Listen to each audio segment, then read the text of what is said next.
आज सुनते हैं करवा चौथ की कथा। करवा चौथ की कथा सुनना या पढ़ना व्रत के सफल होने का संपूर्ण मार्ग है। कृपया आगे बढ़ने से पहले सच्चे हृदय से कमेंट बॉक्स में लिख दें, जय चौथ माता मां सबका सुहाग बनाए रखें। देखिए, यदि आपने सच्चे दिल से करवा चौथ की कथा सुन ली तो समझो पति पत्नी के जीवन में खुशियां आ जाती हैं। दिन दोगुनी रात चौगुनी पति की तरक्की होती है। और जो व्यक्ति चुपके से भी करवा चौथ की कथा आज के दिन यदि सुन ले तो समझो साक्षात माता पार्वती उसके जीवन में एक ऐसा बदलाव लाती हैं, उसके घर में धन दौलत की कोई भी कमी नहीं रहती, उसका घर धन धान्य से भरा रहता है। तो आइए सुनते हैं करवा चौथ की कथा। दोस्तों, एक साहूकार के 7 लड़के और एक लड़की थी। जेठानी समेत उसकी सभी बहू और बेटी ने करवा चौथ का व्रत रखा था। साहूकार के लड़के अपनी बहन से बहुत प्यार करते थे। साहूकार के लड़के जब भोजन करने लगे तो उन्होंने अपनी बहन से भोजन के लिए कहा। इस पर उनकी बहन ने जवाब दिया, भाई अभी चांद नहीं निकला है, चांद निकलने पर उसे अर्घ देकर ही मैं भोजन करूंगी। बहन की बात सुनकर भाइयों ने नगर के बाहर जाकर एक पहाड़ी पर अग्नि जला दी और छलनी ले जाकर उसमें से प्रकाश दिखाते हुए अपनी बहन से बोले, बहन चांद निकल आया है, अर्घ देकर भोजन कर लो। साहूकार की बेटी ने अपनी भाभियों से कहा, भाभी देखो चांद निकल आया है, आप भी अर्घ देकर भोजन कर लो। ननंद की बात सुनकर भाभियां बोली, ये तो आपका चांद है, हमारा चांद आने में अभी समय है। वह भूख से व्याकुल थी। वो चांद को अर्घ देकर भोजन करने बैठ गई। जैसे ही उसने पहला निवाला खाया उसे छींक आ गई। दूसरा निवाला खाते ही उसमें बाल निकल आया और तीसरा निवाला खाने ही वाली थी कि उसके ससुराल से बुलावा आ गया कि पति बीमार है और जिस भी हाल में हो तुरंत ससुराल पहुंचो। उसे विदा करने के लिए मां ने जब बक्से से कपड़े निकाले तो काले कपड़े मिले। दूसरी बार सभी कपड़े सफेद निकले। बेटी बोली, मां तुम रहने दो, मैं चली जाती हूं। मां घबराकर बेटी से बोली, बेटी रास्ते में जो भी मिले सबके पैर पकड़ती जाना, जो भी पूर्ण सुहागन होने का आशीर्वाद दे वही अपने पल्ले में गांठ बांध लेना। बेटी बोली, ठीक है मां, और वो अपने ससुराल के लिए निकल पड़ी। रास्ते में उसे जो भी मिला वह सबके पांव छूती गई। सबने सुखी रहो, पीहर का सुख देखो, खुश रहो का आशीर्वाद दिया। ऐसे वो अपने ससुराल पहुंच गई। ससुराल के दरवाजे पर छोटी ननंद खेल रही थी। जब उसके पांव छुए तो उसने आशीर्वाद दिया, सदा सौभाग्यवती रहो, पुत्रवती रहो और पूर्ण सुहागन रहो। ये सुनते ही उसने अपने पल्ले से गांठ बांध ली। घर में अंदर गई तो उसने देखा कि उसका पति मारा हुआ जमीन पर लेटा है और उसे ले जाने की तैयारियां हो रही हैं। वो बहुत रोई, बहुत चिल्लाई।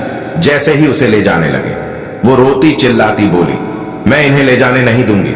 फिर भी जब कोई भी नहीं माना तो वो बोली, मैं भी साथ जाऊंगी। और वो नहीं मानी तो सब बोले, ले चलो साथ में। जब पति को जलाने का समय आया तो वो बोली, मैं इन्हें जलाने भी नहीं दूंगी। तो सभी बोले, पहले तो पति को खा गई, अब उसकी मिट्टी भी खराब कर रही है।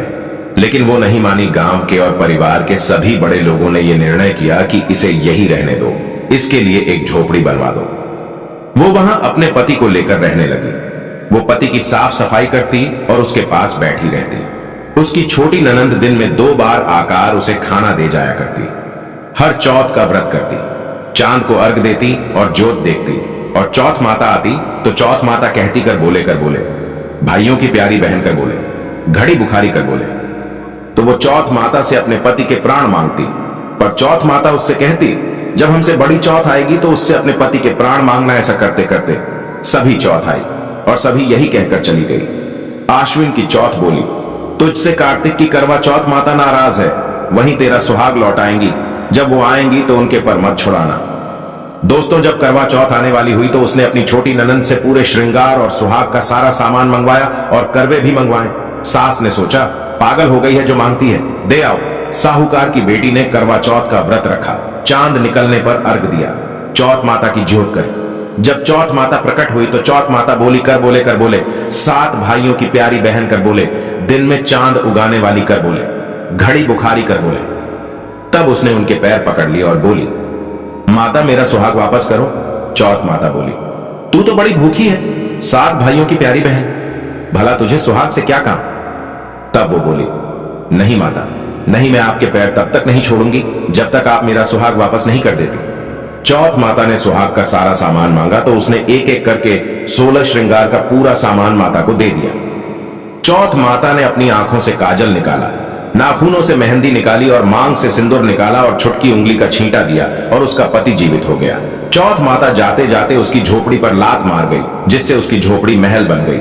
जब छोटी ननंद अगले दिन खाना लेकर आई तो उसने देखा कि भाभी की झोपड़ी की जगह महल खड़ा है। वो नंद को देखते ही दौड़ी दौड़ी उसके पास आई और बोली, देखो बाई साहब, आपका भाई वापस आ गया है। घर जाओ और सासू जी से कहो गाजे बाजे के साथ हमें लेने आए। नंद दौड़ी दौड़ी मां के पास जाकर बोली, मां भाई जीवित हो गया। मां बोली, उस भाभी के साथ तेरा भी दिमाग खराब हो गया है। नंद बोली, नहीं मां, मैंने सचमुच देखा है भाई, सच में जीवित हो गया है। भाभी ने गाजे बाजे के साथ हमें बुलाया है। घर वाले गाजे बाजे के साथ अपने बेटे को लेने पहुंचे तो बेटे को जिंदा देखकर सास बहू के पैर छूने लगी और बहू सास के पैर छूने लगी। वो बोली, देखो मां, आपका बेटा वापस आ गया है। सास बोली, मैंने तो साल भर पहले ही इसे अपने घर से भेज दिया था, वो तो तू ही थी जो इसे वापस लेकर आई है। हे चौथ माता, जैसे साहूकार की बेटी के साथ पहले किया वैसा कभी किसी के साथ मत करना, और बाद में जैसे उसे सुहाग दिया वैसे सबको देना और सभी पर अपनी कृपा बनाए रखना। और जो इस वीडियो को देख रहा है तथा कहानी सुन रहा है, उनके जीवन में खुशियां आए और आपकी कृपा सदैव उनके ऊपर बनी रहे। दोस्तों, करवा चौथ पर यह गलती कभी मत करना। गलती से भी चौथ माता को लहसुन प्याज का खाना कभी मत खिलाना। भोग में लहसुन प्याज का खाना जिस घर में करवा चौथ पर बनता है, उसे घर में पति की आयु घट जाती है, बच्चों की आयु घट जाती है, करवा चौथ का व्रत खंडित हो जाता है। इसीलिए गलती से भी लहसुन प्याज का खाना माता को अर्पित मत करना। इस दिन मीठे पकवान, कढ़ी चावल, केले की सब्जी, हलवा, पूरी गोभी की सब्जी, पनीर की सब्जी आदि बनाना चाहिए। करवा चौथ वाले दिन घर में रोटी नहीं बनना चाहिए, पक्का खाना बनाना चाहिए, पूरी बनाना चाहिए। आटे की रोटियां इस वक्त ना बनाएं। रोटी माता को भोग में ना लगाएं, पूरी बनाएं, सबसे अच्छा और शुभ माना जाता है। इस दिन कढ़ैया चढ़ाना चाहिए, यानी कढ़ाई पर पूरियां, हलवा आदि बनाना चाहिए और माता को भोग लगाना चाहिए। इस दिन गेहूं के आटे की रोटी नहीं बनाई जाती है। दोस्तों, अंत में पूजा समाप्त होने के बाद जो थाली सजाई जाती है, उसमें आप दक्षिणा डालकर अपनी सासू मां को भेंट कर दें और आशीर्वाद ले उन्हें उपहार अवश्य दें। व्रत संपूर्ण और सफल हो जाता है। दोस्तों, करवा चौथ पर यह एक चीज जरूर खा लेना चाहिए। यदि कोई भी व्यक्ति करवा चौथ पर सीताफल खा लेता है तो उसे माता सीता का आशीर्वाद मिलता है और वह व्यक्ति महाधनी बन जाता है। इस दिन सीताफल खाना बहुत ही शुभ माना जाता है।